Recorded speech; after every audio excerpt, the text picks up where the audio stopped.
Hello and welcome to our first Native Connections webinar for this year.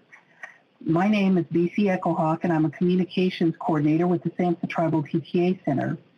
On behalf of the Native Connections team and contracting officer representatives Maureen Madison and Jan Dunbar Cooper, I'd like to thank you all for joining us today.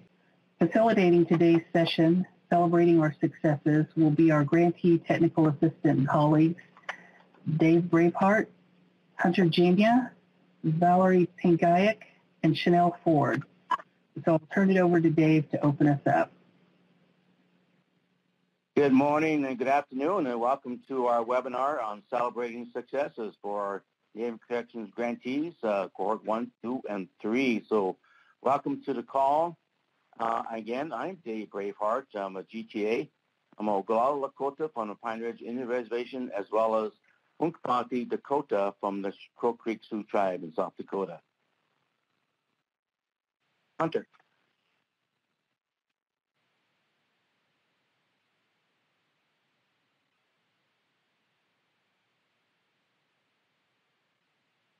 Hunter, are you there? Ani, my name is Hunter Jania, and I'm from Mount Pleasant, Michigan. I'm also a GTA, and I come from the Saginaw, Swan Creek, Black River Bands of Chippewa, and Grand River Band of Odawas in Michigan. Happy to be here. Chanel?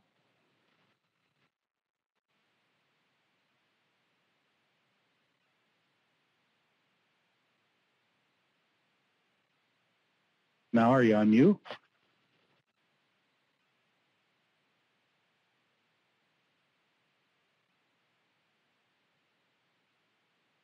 Okay, we need to move on. I believe we're having connectivity issues. So moving on to our objectives. So it is our intent and hope that throughout this webinar that you will celebrate Native Connections grantee successes and share experiences, discuss peer-to-peer approaches for providing practical, pertinent resources, information to Native Connections grantees, and discuss keys to the sustaining Native Connections initiatives and activities for future generations, including youth involvement in strengthening cultural protective factors. So at this time, we're going to do something a little different here in welcoming all of our grantees to this webinar.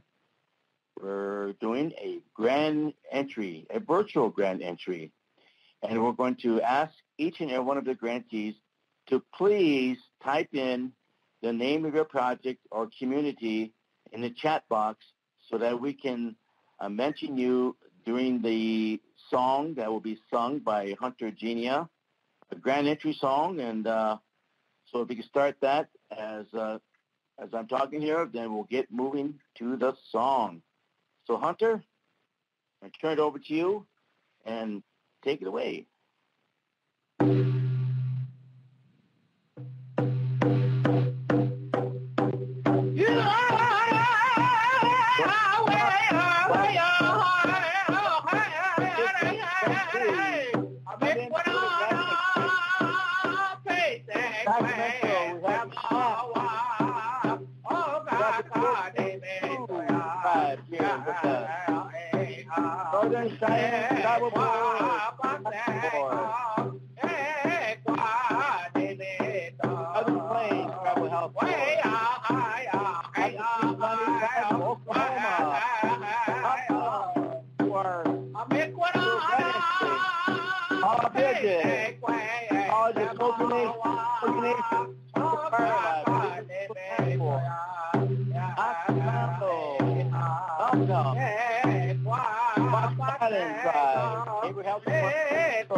Tribal Health Coordinator.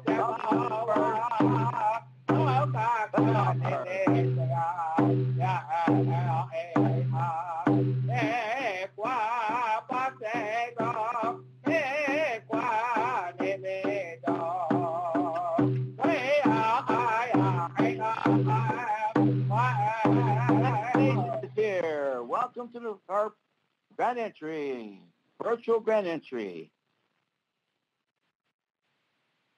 So thank you for all that have joined our webinar here today. And thank you, Hunter, for that beautiful, beautiful grant entry song. So at this point, we want to start us off with a very important question. So if you could answer in the chat box and tell us, what did you enjoy the most about the first year of your Native Connections grant? So some of you, Cohort 1 to Cohort 2, think about the first year of your grant. I know that some of the grants that the grantees that I've worked with, I know in their first year of their grant, you know, they were very excited and using some new tools for in terms of the community systems analysis tool. Some of them doing the meeting people out in the community as they're doing their community systems analysis. Okay, so we got some people that say reaching out to the community members, beginning partnerships. Yeah, getting out in that community and meeting new people. Working with partners, schools, behavioral health, and community members. All the fun, successful activities that we have done. The gathering of grantees in Spokane and Washington to share and learn from other sites. Yes, we had the symposium in Spokane. That was awesome for folks. Peyton, working with youth, engaging with the community, having people and groups set up. That's awesome, Peyton. Thanks for sharing.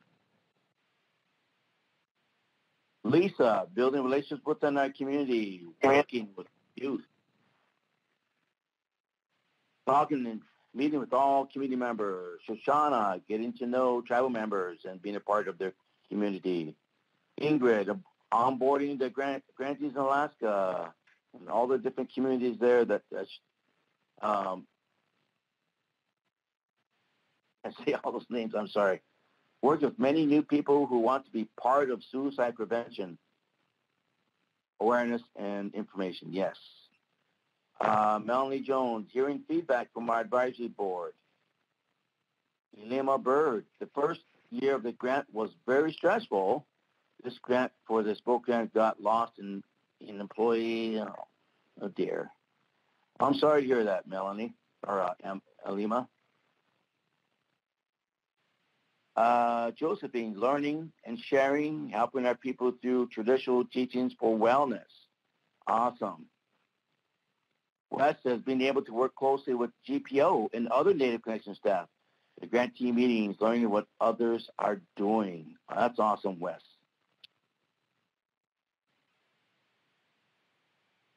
And then Elizabeth was saying interviewing community to determine the need and awareness for suicide awareness and prevention information.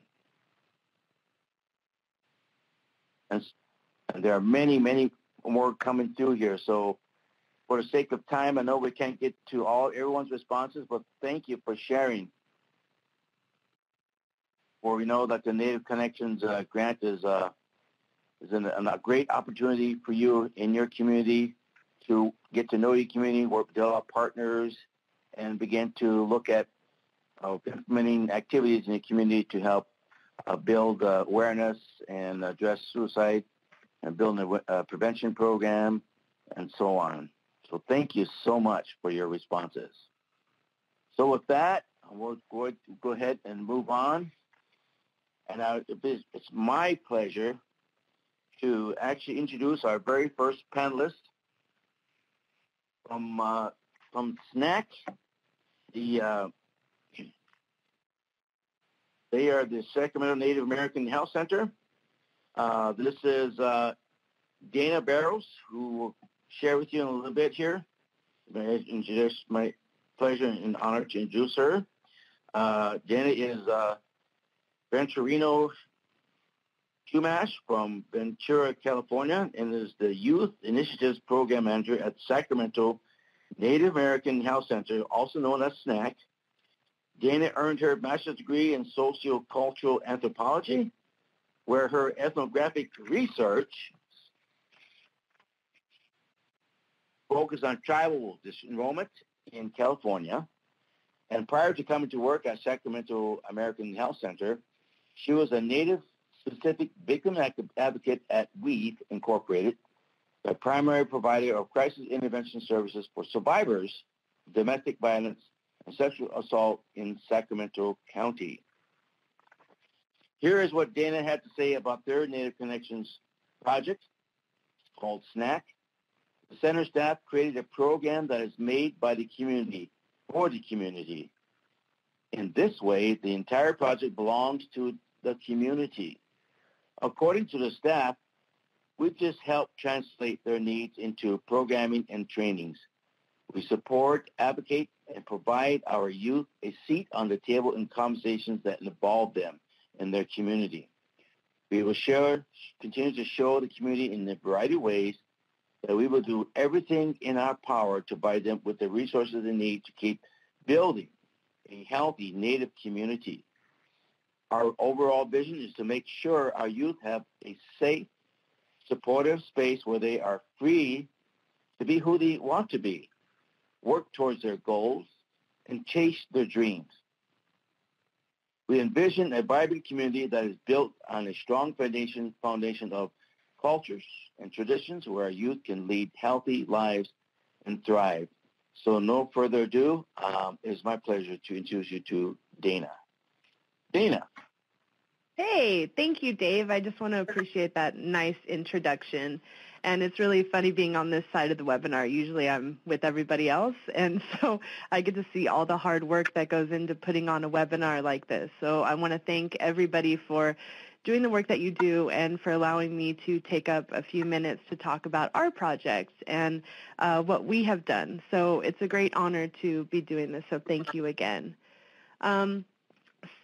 Wrong way. So we'll go ahead and get started here. So I just wanted to do a quick introduction of the Youth Initiatives team here at the Sacramento Native American Health Center. We have a fantastic team that consists of project director, myself, the project manager, 2 youth peer support specialists, our communications manager, our parent peer support specialist, and our amazing evaluator. Without all of them, we would not be able to do the work that we have done thus far. And it really is important to have a team that you can trust and that you can go to and that you know will support you in any way that they possibly can. So I've been very blessed to be able to work with all of these amazing people that you see on the screen. And as you can see, we have fun too. We like to dress up for Halloween. So today I'm just going to briefly kind of go over our evaluation for year 1. So our evaluation consisted of the community readiness model and our strategic action plan.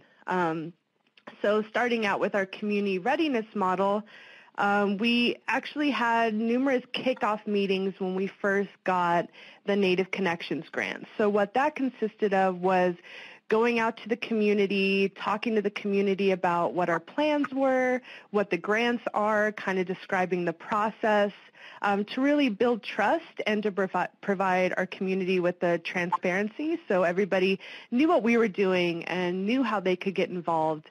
And that was the beginning of really creating community buy-in, which has served us very well over the past year.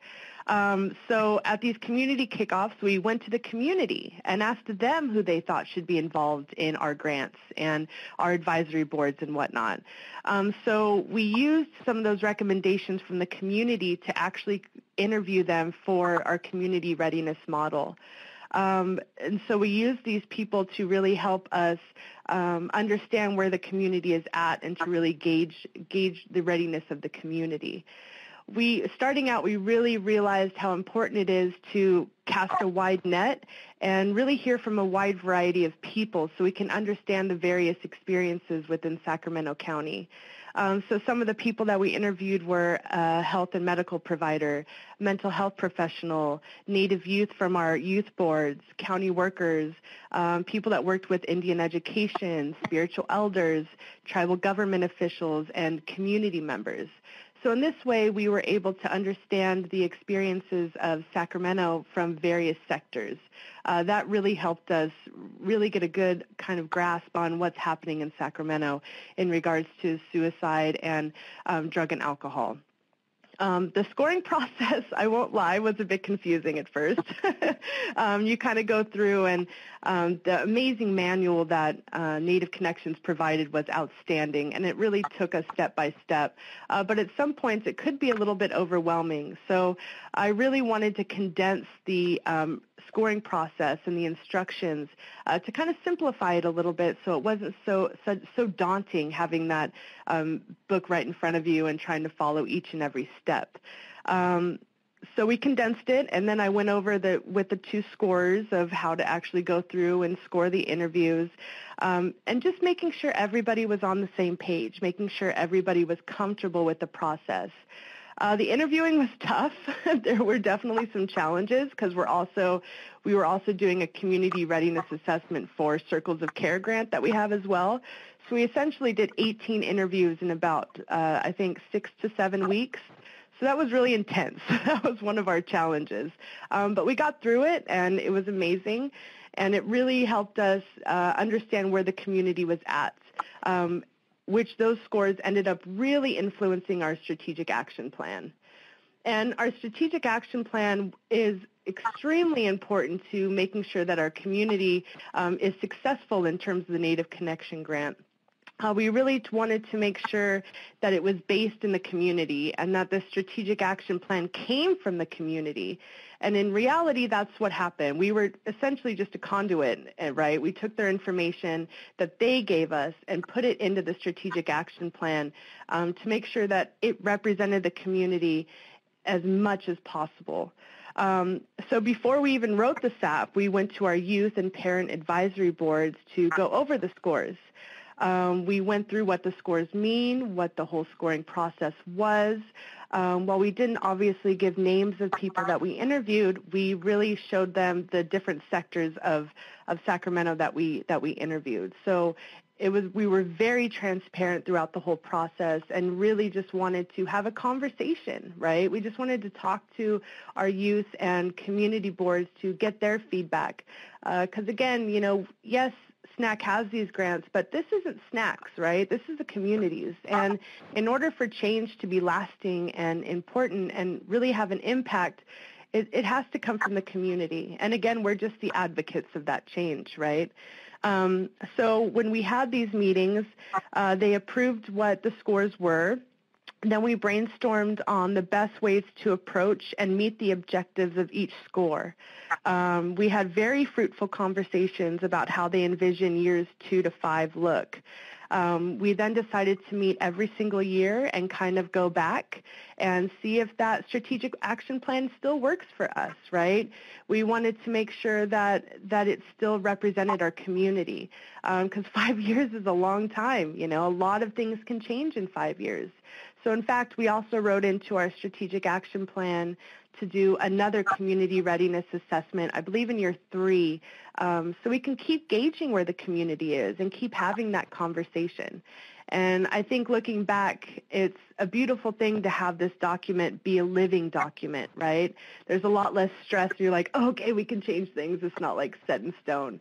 So it's really cool, and it really kind of ease some nerves that, we can change things. We can make sure that it matches where the community's at.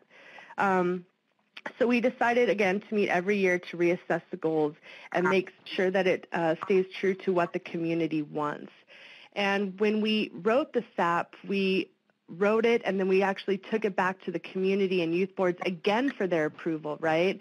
We just wanted to make sure that we translated their needs correctly and that we didn't, to make sure that it was free from bias and make sure that it truly, truly reflected what the community wanted.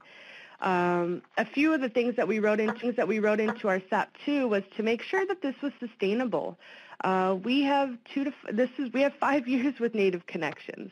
What happens after that 5 years, right? Sadly, Native Connections can't last forever, so we wanted to make sure that what we do within this 5 years has a lasting impact. So we wrote that in terms of, training up our community boards, training up our youth, so that at the end of the day and at the end of the grant, they can take that information and pass it along to the community. Make sure that it's sustainable and that it's meaningful and that we teach people not only skills for the moment, but lifetime skills that can continue to live within the community. So some of the main themes within our plan was obviously very community-based. Being culturally responsive was very important. Internal changes and sustainability. Again, you guys have heard me talk a lot about community-based and how important that was to us, but so is being culturally responsive. And working in an urban environment, you have Native people from all over the country, right? It's not just, yes, we have specific tribes that are indigenous to this land, but we want to make sure that we capture all Native people that live here, right? So making sure that we go back to our boards and making sure that we're doing things in a culturally respectful and responsive way. And letting them really take the charge on what that looks like rather than putting our thoughts onto them. Another thing was internal changes, making sure that SNAC walks the walk and talks the talk, right? Making sure that what we do here can be reflected back into the community. And again, also sustainability. We want this to last longer than 5 years. We want this to have lasting impacts on our community. So some of the take-home points. Again, take everything back to the community. I can't stress this enough on how important this is and how key it is to building important, meaningful, and lasting relationships. And making sure it's doable, right? We all have these grandiose ideas of all the things that we want to do. We want to change the world, right? But making sure that it's doable and we're not setting ourselves up for failure.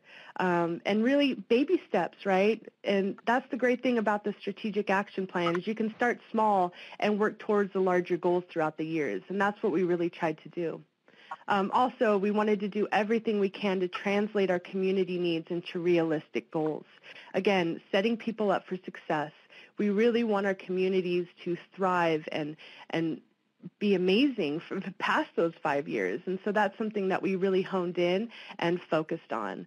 And again, let the community guide you, right? We're just the advocates here, but we want the community to lead us because in order to create lasting change, it has to come from the community. And last but not least, we want to communicate with each other. And that's so important when you're doing this kind of work, is being able to rely on your team members, to be able to communicate with your team members. And our team is amazing. Like if something goes down, we check each other, right? We're like, no, did you go back to the community for that?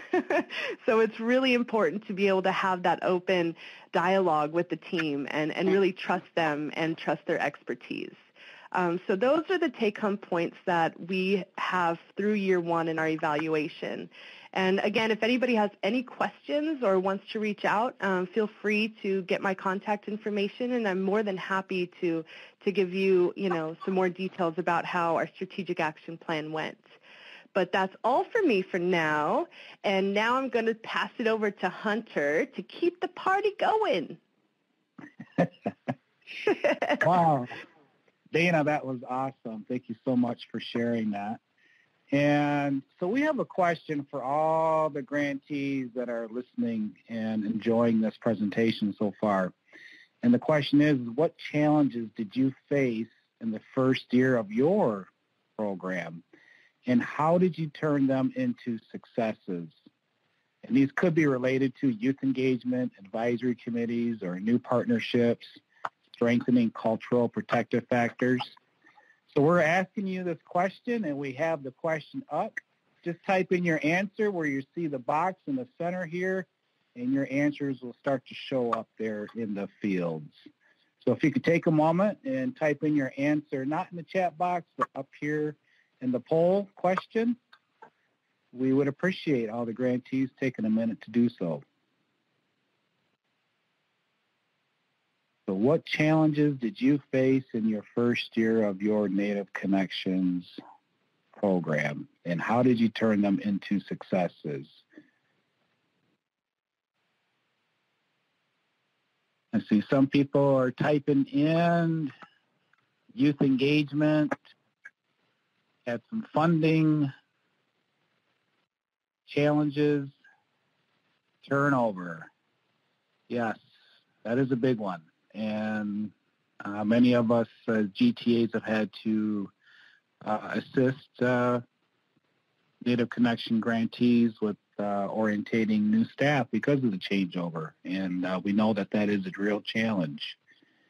Community knowledge and engagement was a challenge. Still trying to find the best ways to turn them into successes. System partner engagement, advisory board attendance and commitment. We hear that a lot on the GTA level from our grantees. Engaging teenagers is often a question that we get as GTAs, is resources or information about some strategies to engage the youth in your community. Sharing the community with other programs and collaborations.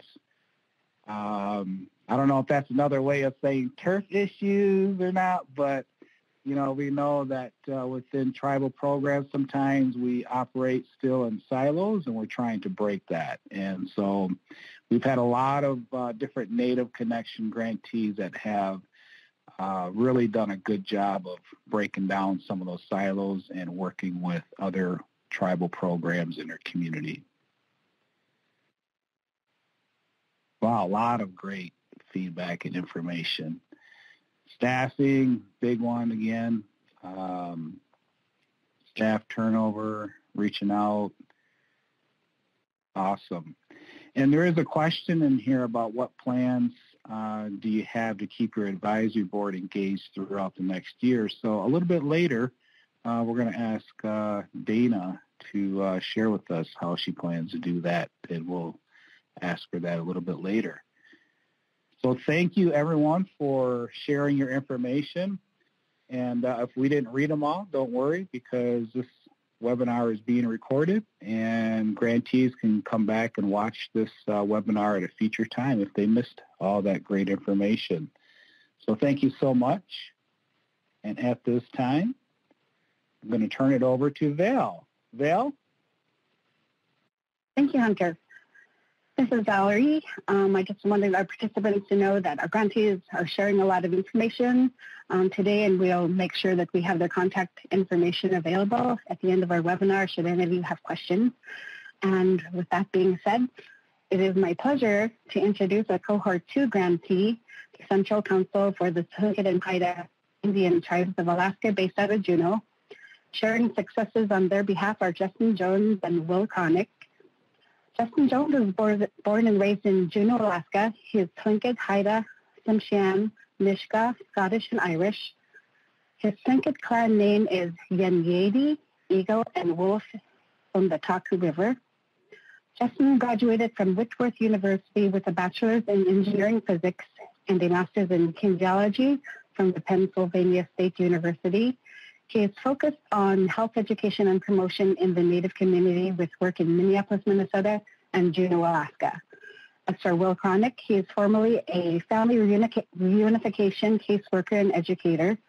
Will now coordinates the Native Connection Suicide Prevention Program at the Tribal Family and Youth Services Department at Tlingit and Haida.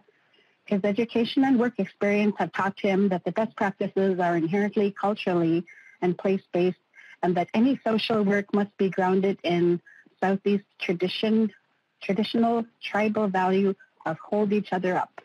Welcome, Will and Justin.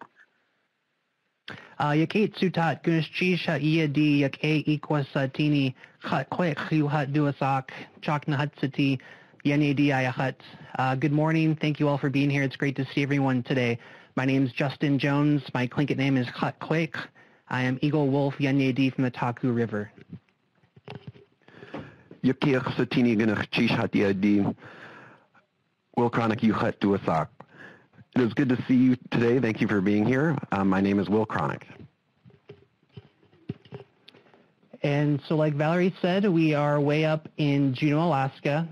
So we're a 2-hour plane ride north of Seattle, and Tlingit Haida serves all of Southeast, so the panhandle of Alaska. We are headquartered in Juneau, and that's been our main priority so far with all of our programming, with the hopes of eventually spreading to other Southeast villages that we're able to get to within the tribe. And now we'll do a quick preview of how we start our youth programs. Anytime we are working with our youth for the first time, it's empowering the idea that you need to be happy with who you are and the name that you have.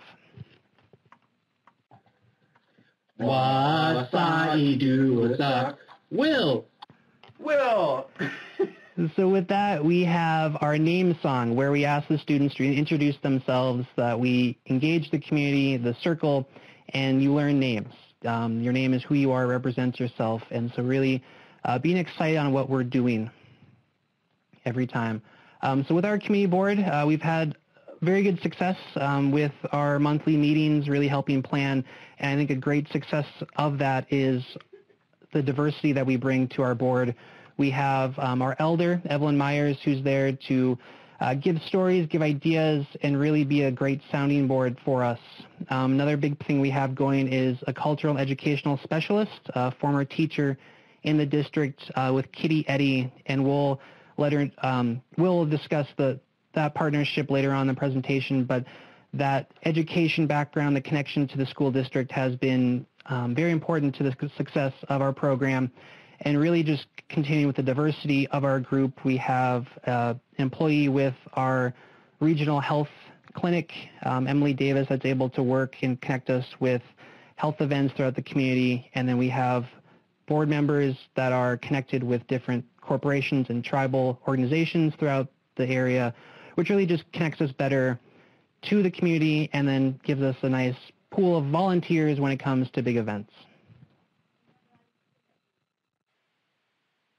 And kind of topping things off, we have great support within our department. Our director and the family service administrator are very supportive of what we're doing and getting the whole department on board, understanding that it's our community that we're serving, so we all need to be included and have the sounding board and be able to work together, wuching with everything that we're doing.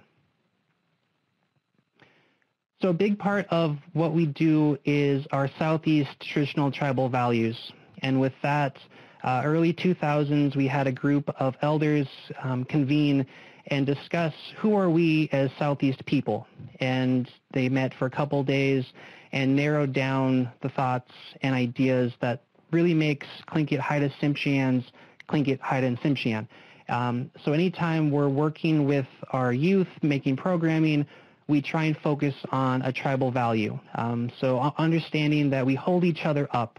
When one's down, we pull them up because they do that for us, and we'll be doing that for them. So that's a big one that we've really integrated with a lot of our lesson plans, understanding that we're honoring our elders and ourselves, and that we're speaking with care. And so we're asking our students, what does that mean to you? What does that look like to you? And we find stories that exemplify that. We have elders coming in talking about why is that's important? How did they learn it? What does it look like to them? And so really making sure that our youth understand what makes us who we are, and these are the big values that we have within our teachings.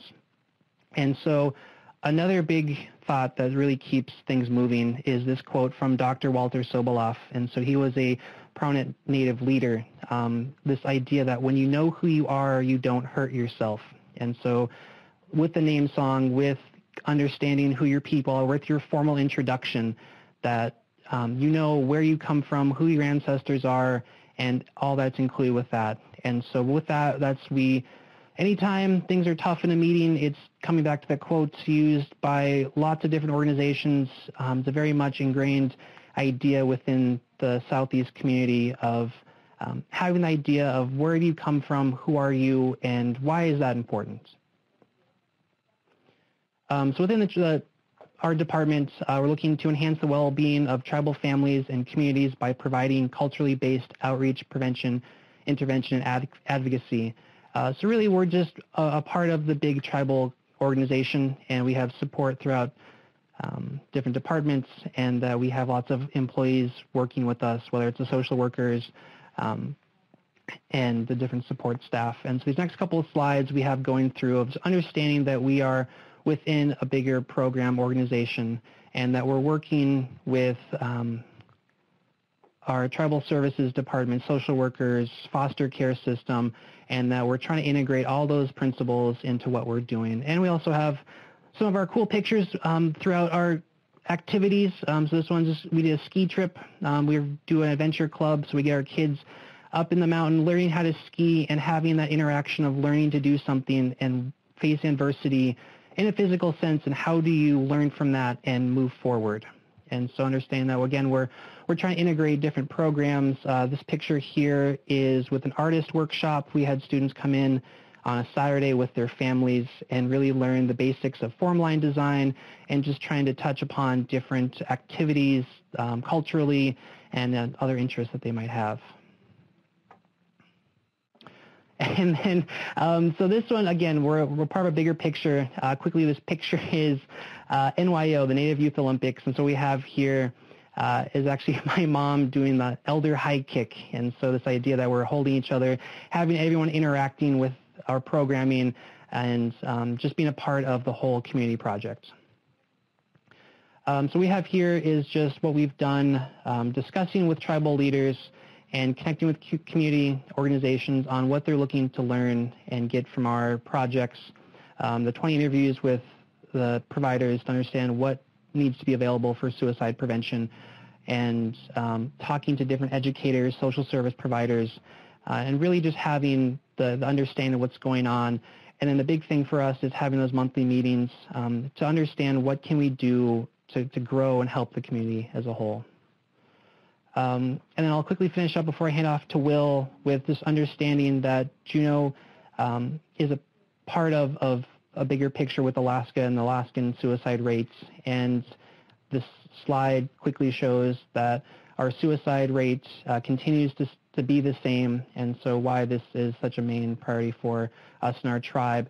And individually in the area of Juneau, that our suicide deaths have remained steady, and if not as of late, have actually seen a slight increase. And really just understanding that we're a part of a community-wide program, that, you know, Tlingit Haida is in the big city of Juneau, and that how do we work with organizations throughout the town to really address this issue. So Justin mentioned our community process earlier, and these are essentially the big takeaways that we found after talking to community members about the needs that we had in Juneau. Essentially that people recognize that there's a problem, but leadership and service providers aren't doing enough about it. And so we took the findings from that to basically create a culturally based wellness program. We felt, after talking to community members and also reviewing best practices, that any good wellness programming where we're working to uphold our youth needs to be grounded in culture, and that can be woven into everything we do. And so we're working off a long history of culturally based education and programming in Juneau. And so the Tlingit Culture, Language, and Literacy program was started in the early 2000s to weave culture into the education system. And essentially it can ground the science, it can ground the mathematics, it can ground the positive well-being that we're trying to impart on the children that we're working with. And here's sort of a quote of the background on this. We weren't doing enough in terms of cultural learning, and sort of this was the basis for that. And here is a short clip on how we weave culture into STEM.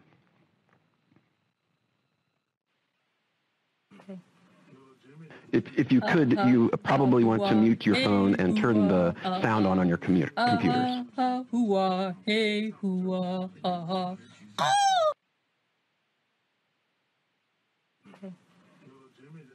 aha, ha, hoo-ah, hey, hoo-ah, aha, aha, ha, hoo-ah, hey, hoo-ah, aha.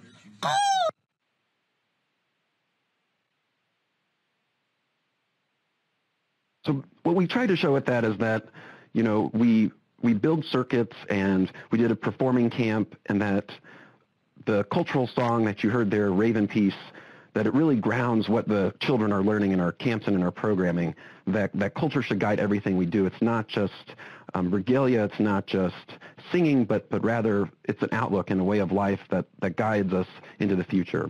And so in the next few slides, we have some data that we collected from our pre and post evaluation. And the first here is from our younger students. And essentially what we found is that students do a really good job of learning the skills that we're trying to impart. But unfortunately, at the end of both the winter semester and the spring semester, students are kind of feeling uneasy and that they're having a hard time. And we use that data to inform our summer programming to make sure that we're supporting students during the summer months, which can be a really hard time.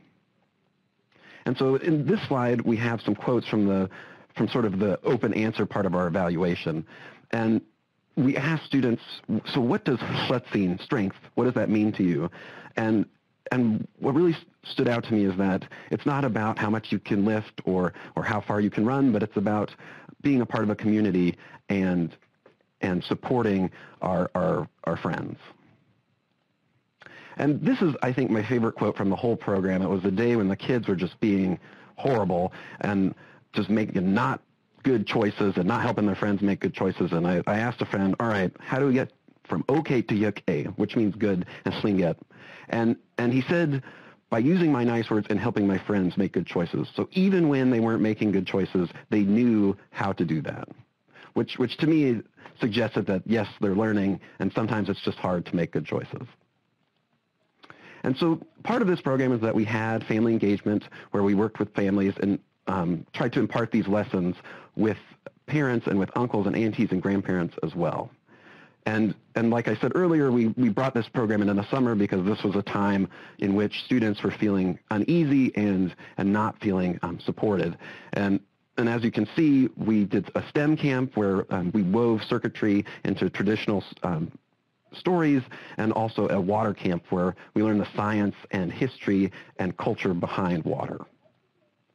And finally, we've also worked in engaging teens, and I think sort of to summarize our approach here is that we want teens to be planning their programming so that they are creating activities that they want to attend and that they're interested in. And part of this has been Native Youth Olympics, which is has been a very successful program in Juneau, which hasn't had a Native Youth Olympics team in 24 years. And essentially, what the big takeaway from that is that it's about competing against yourself, and it's about supporting your friends in achieving fitness goals and in a culturally based way. And we'll show this at the end, hopefully, if we have time. There'll be a link at the bottom of the presentation later during the question and answer session at the very end of the presentation. But finally, through this process of having teens create their own program, we created a culturally based music video, Ich Sechan Achquan, which means I love you, my people. But essentially, they did writing and literacy exercises that created the lyrics, and then they did the storyboard to create the whole music video. And here's a brief summary, too. We also provide crisis intervention and post-intervention support to students and their families. And these are the services that we provide.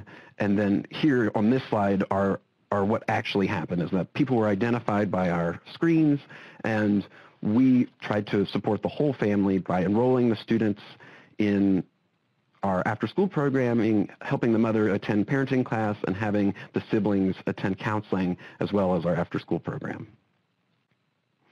And now I would like to give it back to Valerie.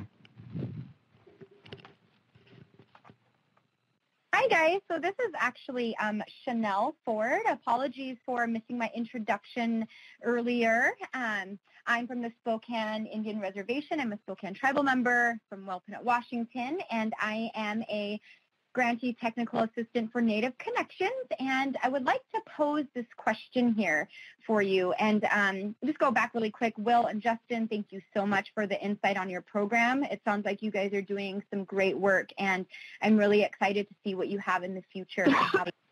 I would like to pose a question here about youth involvement.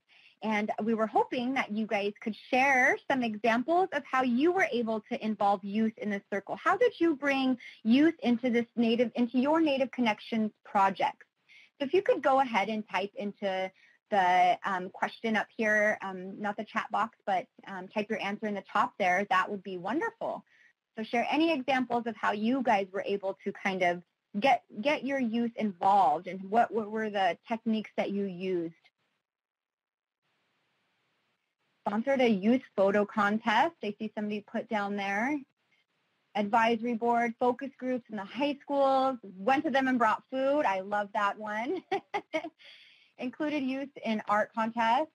Included youth in advisory board and program activities. Wonderful. Advisory board, lots of advisory boards and program activities. I'm loving that. I think that's something that's really important to look at when you're bringing youth in.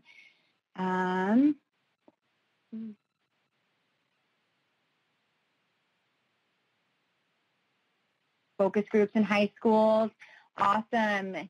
You guys have definitely given us a good little insight on some of the awesome things that you're doing, and definitely agree on the bringing food, and we've got some youth council by attending the Spokane Tribal Youth Council, suicide talking circles, Skokomish Youth Council meetings. Love it. Go to our local youth center and do circles with them and having drawings for attendees. So incentivizing, I like that. Great, great. Youth logo contest for program logo. I've had a lot of grantees also do that as well. So that's a wonderful way to pull the youth in and really use their voice for that. Great. More advisory boards. Great. Thank you. Thank you guys so much. Some great feedback here. Partnership with Campfire program during summer and schools. Offered fun activities.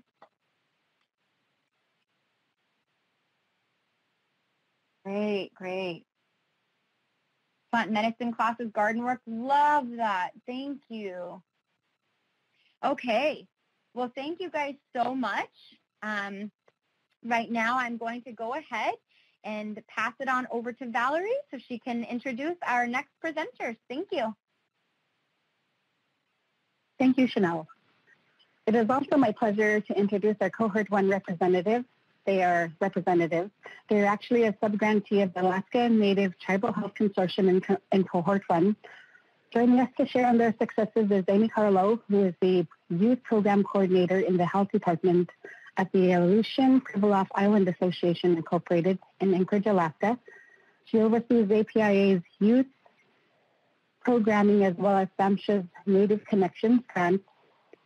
The Health Department provides diet tests, behavioral health, and youth, elders, and wellness services to villages within their region.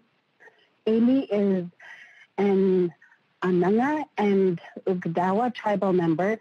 She has an MSW and has devoted herself to providing social work services to Native communities for over 18 years. Also presenting with her is Dr. Carrie Boyd. So welcome, Amy and Dr. Boyd. Thank you, Valerie. Thank you for having us. I'm just enjoying watching everybody's successes and sharing their stories. So thank you for the invitation to come in and speak to you about our Native Connections program. Like Valerie said, we're a Cohort 1 subgrantee with Alaska Native Tribal Health Consortium. In addition, we're also a Cohort 3 grantee with some of our other communities with our Native Connections program called Strengthening Our Nets. And with me, I also have Dr. Carrie Boyd, and she's going to talk a little later in the presentation about our intensive outpatient treatment program, Awakatine. Hello, thank you for having me. So initially, just to start off, I'd love to share a little bit of our background of our people, our Ananga people. So the Ananga and Aleut people are maritime people located in the South and Southwest Alaska. in all of Alaska, it was the Anunga region that actually experienced the earliest contact with foreigners. And here's a little picture of our rugged landscape, often filled with some kind of rough terrain, but also volcanic activity. So geologically, the entire Aleutian Island region is a young part of Alaska, and commonly you'll hear it called the Ring of Fire, which, like I said, it's really geologically active. We experience numerous earthquakes, volcanic eruptions, and tsunami warnings are not uncommon for our region. Altogether, there's about 70 volcanoes in the Aleutian region. So our Anungan Tanu is our major branch of our Aleut language. Currently, there are about, I did have 109, but actually just talking with our Cultural Heritage Department, it's actually even less than that. We have about 85 individuals that speak Anungan Tanu fluently, and 90% are over the age of 70. So a little bit about our regalia and clothing that most of you commonly see. Due to our wet climate, traditional clothing was typically made of skin and guts of animals in the region. Most of these aspects are still displayed in our traditional Anungan regalia today. Also, you might see our visors, our beautiful Aleut baskets, masks, and as you can see there, our beaded headdresses.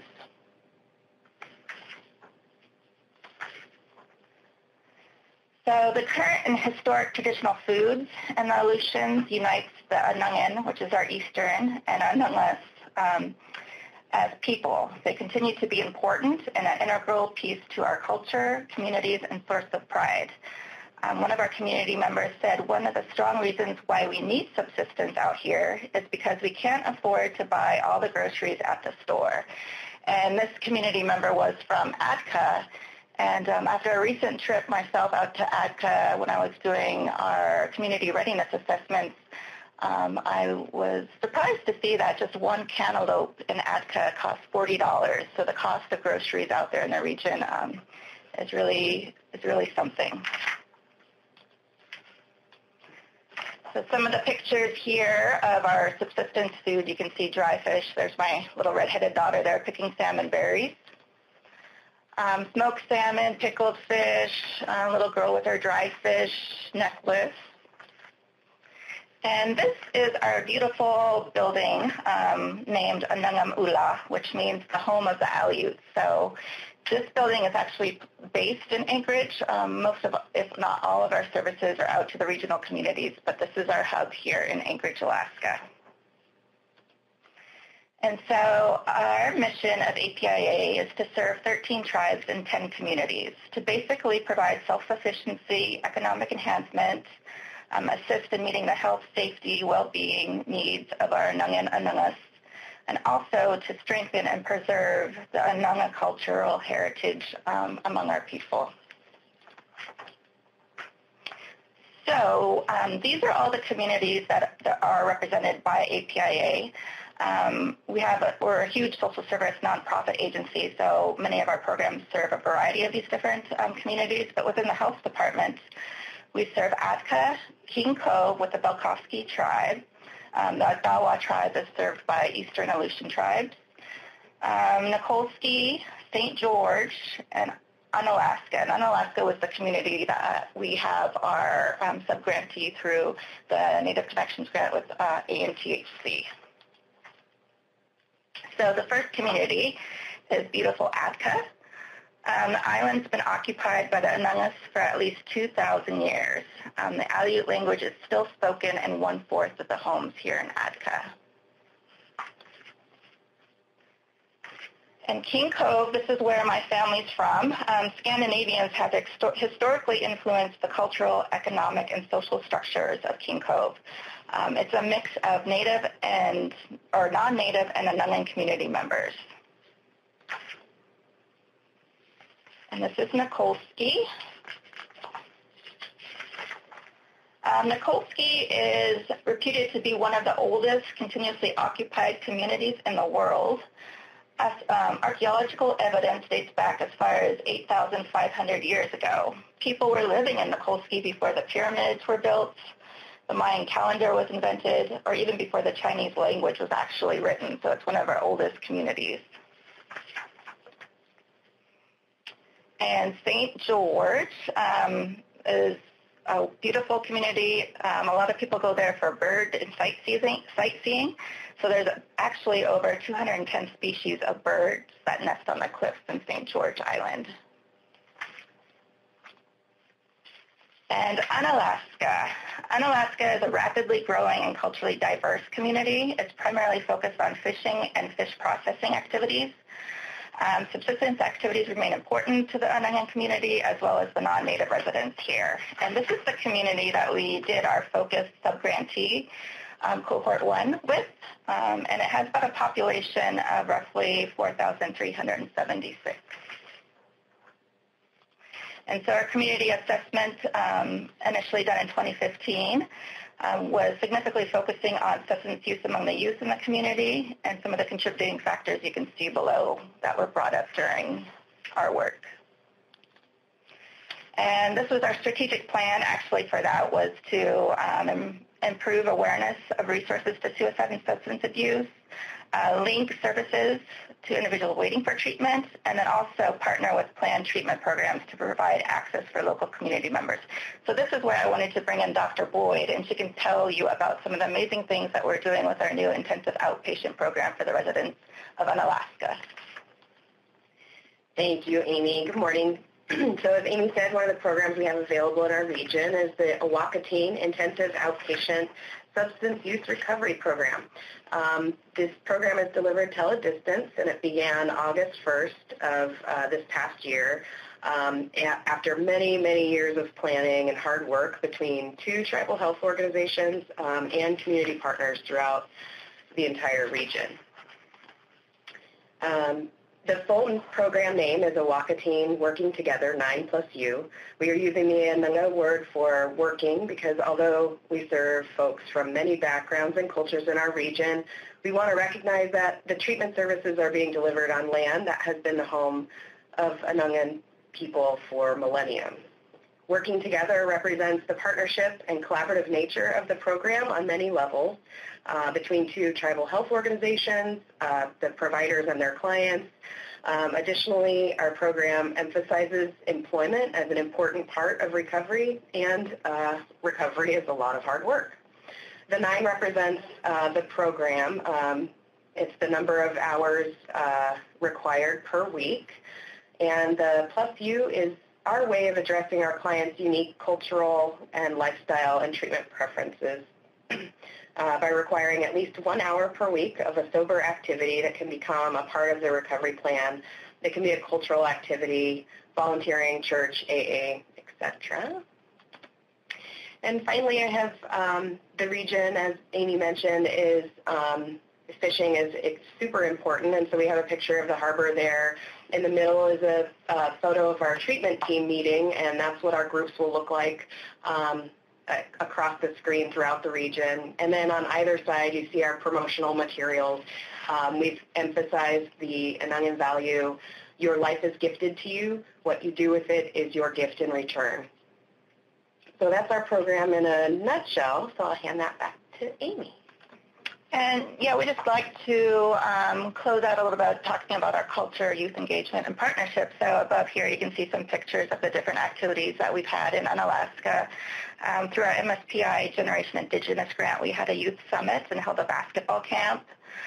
In addition to doing our CRA assessments in Unalaska last year, we actually hosted a IKEA build, which is our traditional kayak. We all know that culture is prevention and it's healing to the heart and to the spirit. And so in tandem with our assessments, as you can see in the lower right-hand corner, we built our IKEAs out in the communities that we serviced with our Native Connections grant. And this is just a picture of our health fair that we had in Unalaska. ANTHC, Alaska Native Tribal Health Consortium, came out and hosted the QPR suicide prevention classes, in addition to about 30-some community members in Unalaska came and shared their wellness and health resources. And our goal moving forward is to continue moving and strengthening our Native Connections program by providing a regional youth advisory council. This is new for us.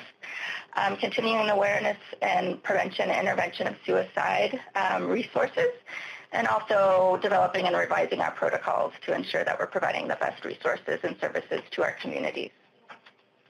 So, Kagala, thank you so much for your time and sharing our story with you.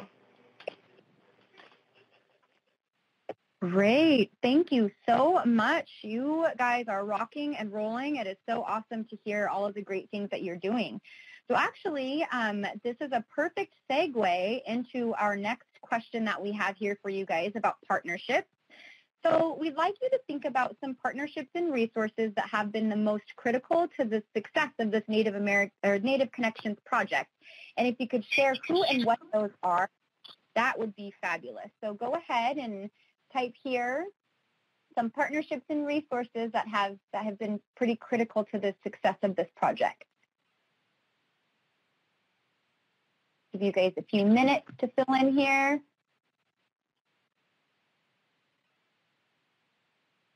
Partnerships with schools, talk, awesome. The library, love it. Schools, mental health stamps, the grant. Sequoia High School, Cherokee Nation. Okay. Partnerships with the language program has been great. Wonderful. That's so good to hear. Partnerships with Boys and Girls Club. I've heard that from quite a few of my grantees as well. Native Youth Olympics. They help connect the high schoolers and add fun activities. I love it. Hospital Emergency Department. The Lummi Indian Youth Wellness Center. Lots of wellness centers that I've heard have great partnerships. Awesome. Other departments in our territory, school, local programs. Good. Neighborhood Association of Chewy. Okay. Local sports teams. That's wonderful. In-house partnerships, local public schools and universities, churches. That's definitely one that we see a lot as well. Wichita and Affiliated Tribes RISE program. Wonderful. Awesome. You guys, leadership buy-in, yes, that definitely, I know a lot of our grantees, my grantees specifically, are working really hard to get that leadership buy-in and making those connections. So that's a great one. County Health and Human Services, yes. Law enforcement, definitely. You guys are coming up with some great examples here. I love it. Partnerships with local schools, tribal programs, Kickapoo Tribe, Kiowa Tribe, and youth and family programs in our community. Good. Okay. Native Arts and Native Youth Community-based orgs. Love it. All right. Well, thank you guys for your feedback. We are going to go ahead and pass it on over to Hunter, who's going to go ahead and give you guys another question here. Awesome. Thank you so much, Chanel. Man, I tell you, all this great information and feedback just really pumps me up and gets me excited. And so thank you, everyone, for participating. And this information that you're sharing is going to be helpful for a lot of grantees. So one of the things we just want to quickly mention, one of the keys that has been pointed out by our presenters is the absolute importance on advisory boards and committees. And so we know that the Native Connections grant puts an emphasis on this so that it stays community-based and community-driven. And I wanted to ask Dana, we had a question earlier about how do you plan on sustaining and engaging that advisory board into your new year. Could you take a minute and just share about how you do that? Yeah, absolutely. So for us, one of our goals for the strategic action plan was really getting the youth together and having them lead the charge in basically creating programming. And for me and for all of the team, having them direct that and having them having the agency to be able to say, hey, this is the kind of programming that we want. this is the kind of programming that we need. That's for us how you create a sustainable advisory board. Because, we think we have all these great ideas at the boardroom or in the boardroom, right? We're like, yeah, we can do this, we can do that. But we're not youth, right? So when we go back to the youth, they're like, actually, we don't really want to do that. So making sure that all the programming is coming from the youth and is youth-based, that's how you create more buy-in for the youth, at least here in Sacramento. The other thing, and I know somebody mentioned it, was food. Like food is a really important thing, and, including culturally, right? People coming together and sharing a meal is really, really important for us. And, we also like to give the youth incentives, right? We understand that they're taking time out of their day, out of their week, and they're busy with school, they're busy with life, and being a teenager can be hard sometimes, right? So being able to say, hey, let us recognize you for taking time out of your weekend to kind of come back and come to the table with us is something that we really try to do. Awesome. Thank you so much. So it sounds like by putting the youth in driver's seat, you get their buy-in, and therefore they're participating. Yeah, because, we actually meet with them quite often. I know one of the questions in the chat room was, how many times do you meet with the youth? And honestly, it depends on our evaluation, like what we have going on. If we have lots of evaluations, sometimes we'll try to meet with them twice a month. And so we really try to not put too much on them, but to be a part of the Native Youth Ambassadors, which is our youth board, you have to at least meet once a month. And the same is with our community board and our evaluation board.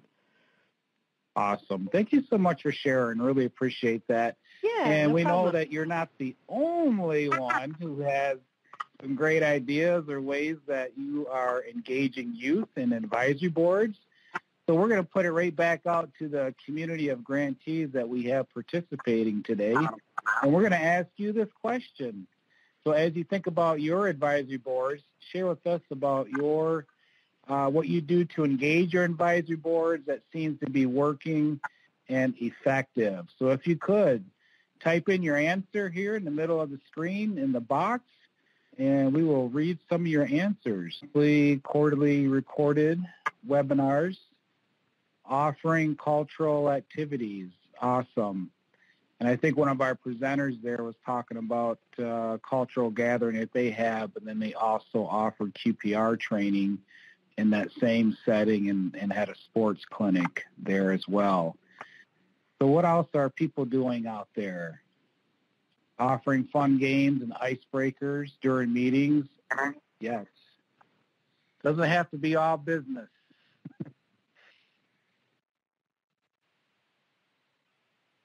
Program needs to be more mindful and creative.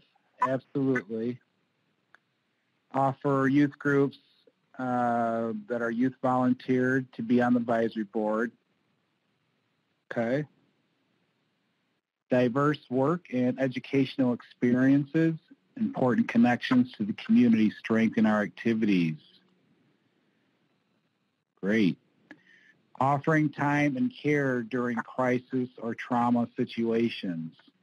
And what I get from that is that, you're not just there for them to hold a meeting, but you also genuinely and sincerely care about your youth, and you demonstrate that. Awesome.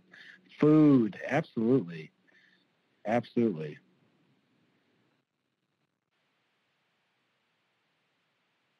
And hosting intergenerational knowledge exchanges with our Elders Council. That's great. Yes, intergenerational elders are very important, and the wisdom in our communities culturally and hold high value. So that's great. And that sounds good. So I think we're going to move forward and go on to the next slide. Hey, thank you, Hunter. Thanks, Dave.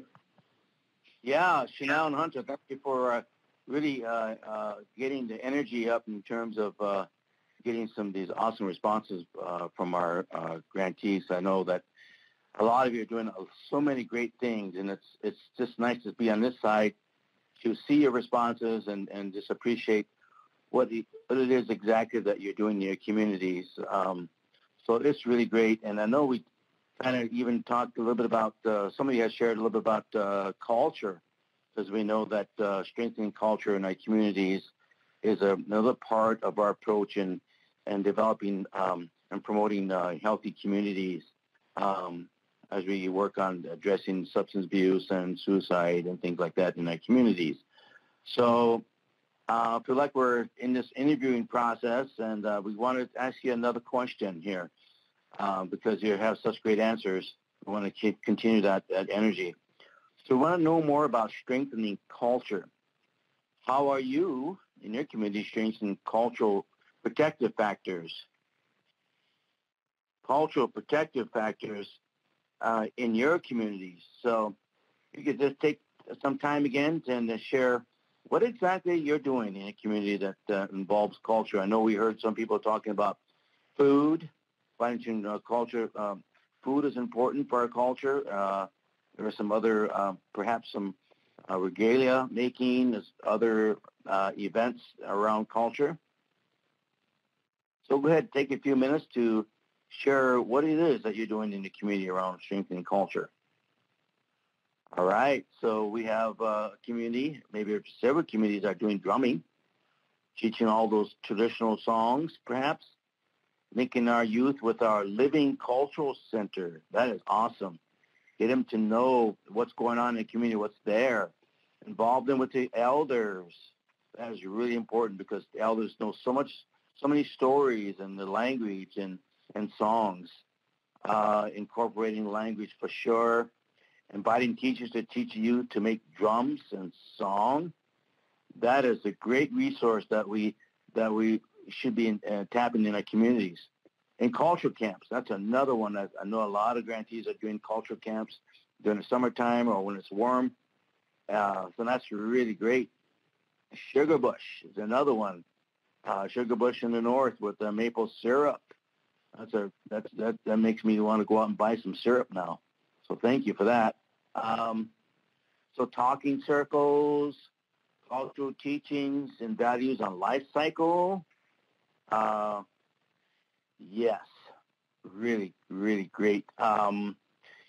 Outreach with K-12 schools on cultural teachings, history, and traditions. Documenting cultural connections of youth and their strengths. So yes, all those things are important. Part of our cultural identity is knowing our history and knowing our traditions. What are some of the protocols that are important to remember?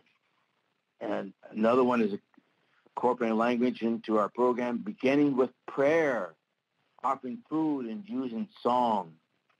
Just like we started this webinar by using a song to start off in a good way. And yes, we have winter camps. Wow, that's awesome.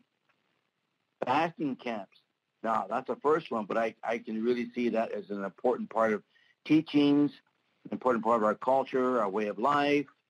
It's important to take time out and to fast and appreciate what are some of the lessons we have in our life. So that's really awesome. Oh, and then there's a youth and elder camp. So revitalizing the male roles in the Native household communities through talking circles and other service projects.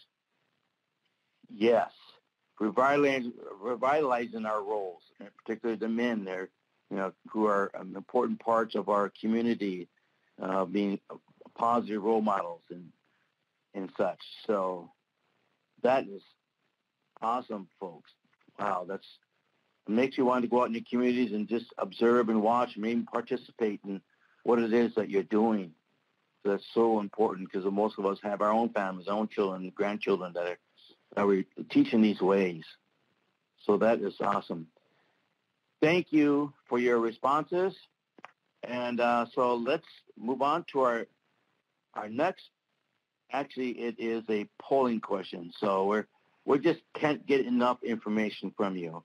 Because it's so rich with the great information. So something that's important in our work, in working through our tribal communities for Native Connections, is to really garner the information that will help us to build capacity, to bring trainings, bring resources, different types of information so that you can do your work in your communities.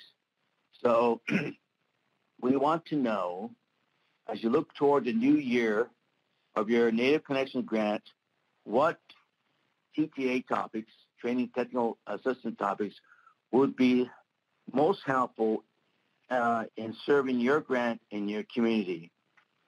So if you could kind of think of what it is that you would like to maybe know more information on different strategies on addressing suicide, or building your capacity in any way in bringing other trainings to your community so you can do some of those trainings in your community as well. So go ahead and take some time to share your what you're thinking with us, so we can, as you know, the TTA Center, to better serve you, better serve your needs in your community. TA on drafting an evaluation manual from program activities. That's really good. Behavioral management techniques in the classroom for working with high needs youth. Okay, good one. More sharing opportunities to learn about what is working in other communities. So so perhaps looking at peer-to-peer opportunities with other tribal communities, what it is that they're doing in their community that you could learn or you could share, and maybe even support one another. Incorporating culture into post-vention activities. Yeah, I know some of the different communities are really trying to look at that, involving more like their spiritual elders, different parts of the community to work with their community on in post-vention activities. So that's really a good question. And I know some tribes are doing things in that area. Pre and post testing, very important as we try to collect data to understand what it is that we're doing and how we can do it better, perhaps. How to identify funding for food and incentives for youth. Oh my gosh, I know it. We're tribal communities that just, you know, that's part of our culture. You know, the food, bringing people together, there's traditional foods and things like that. I really understand that one. So, breaking down the SAP activity into smaller steps. Yeah, that would be really important, because sometimes as we're writing our strategic action plan, we find out that, there probably are more steps that we need to consider to accomplish our goal and our objective. So that's a really good point. More sharing opportunities. Let's see, I read that one. Okay, crisis protocol development. Yes. So, you know, you can be assured that these are some of the areas that we are focusing on, and particularly crisis protocol development. So stay tuned for that one as well. Raffle items to encourage community members to attend circles. That is an important strategy to you want to do in your community. Safe and effective media messaging around suicide. Yeah, that is another area that I know that we are focusing on too. So thanks for bringing that to the surface here, because messaging through social media is really, really important, especially around suicide and how you do that.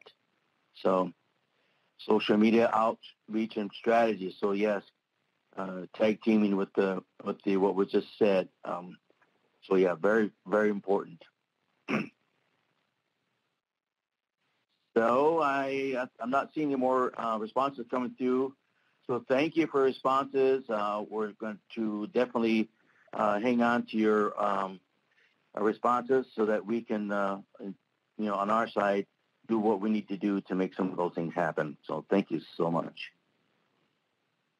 So with that, we're at that time where we want to ask any questions or comments you might be having. You type them into the chat box. Maybe there's something that's lingering that you haven't asked yet.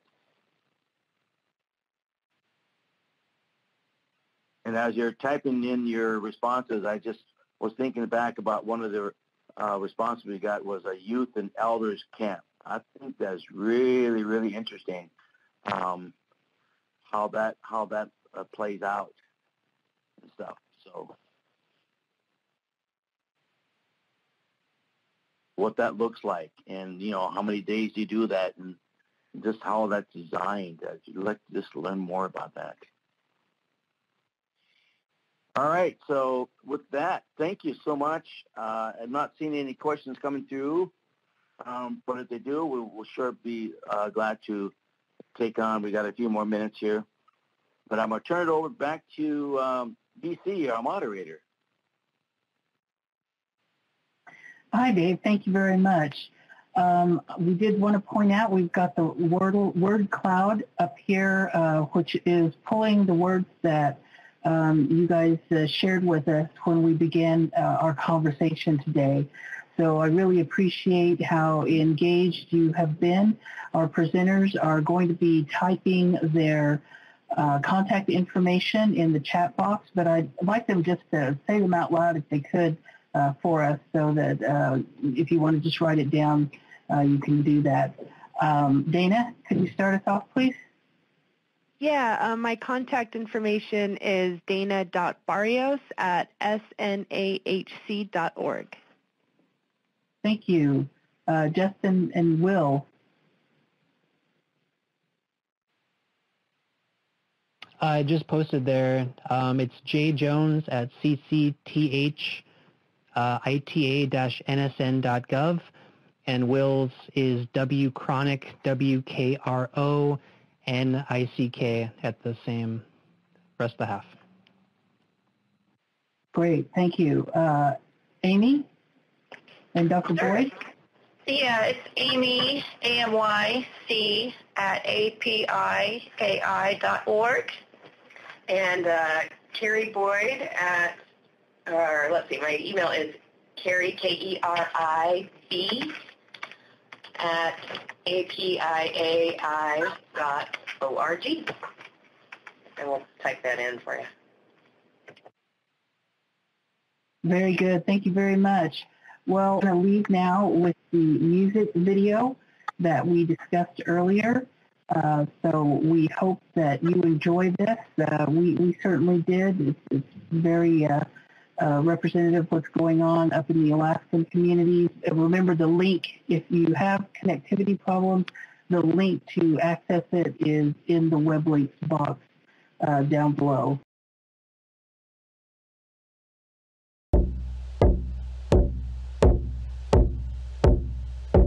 Even though we're Northwest, we still rep the Southeast. Sit back and I will tell y'all something about me. I'm not smoking cannabis, this is just some cinnamon meat. You're misunderstanding me, I do this one for family. It's second nature, we got a Mendenhall glacier. It's gonna captivate you, so you know this record major. Became the native gangster youth, thanks to you. Ain't no breaks to fool, this is Juno. Ain't no Angoon, who need the Kodiak? I follow my zodiac, we can feel the spirit, so come here and bring my homie back. These bars are rolled up to represent the totem. We moving the canoe into the beat of our own drum. Idolize Kutilla, I write with my Kohina. Turn on the lights, I act like I'm with Tina. As long as you're honor all of us, you're not a failure. Always wearing yellow and need the clothing regalia. I pick those blueberries, I love my mom.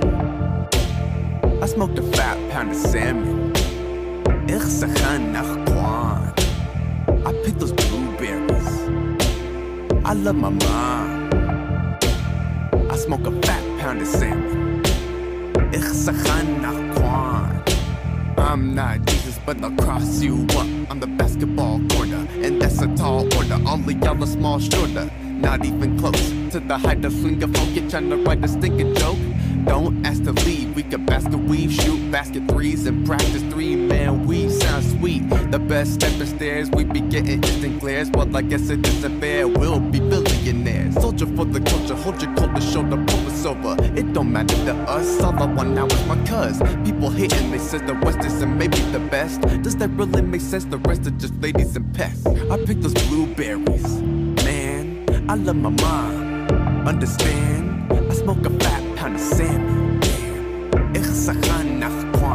Yeah, I pick those blueberries. You feel me? I love my mom. Ich sag nach Quan, yeah. Ich sag nach Quan. The languages and anguish is a good example of what we can manhandle in this panhandle. Yes, we're busy, man, for Sixian, and this is our land, and it began with just us, the same way it'll end. Yeah, hunting and fishing, always something for tradition. My mission is the vision of my indigenous men and women from long ago. Let them rise and fall like elevation. The reason raven and eagle people do celebration. When life gives you lemons, make it lemon lime. Sip it every time you're downtown, then you'll never die. It's a clementine, having heavenly times. Not to get too deep, but live it out like a movie. Yeah, got TNH in my DNA. We the native demon A, game will never be the same. I picked those blueberries. I love my mom. I smoke a fat pound of salmon. Ich sag nach Quan, yeah. I picked those blueberries. I love my mom, everybody does. I smoke a fat pound of salmon. Ich sag nach Quan.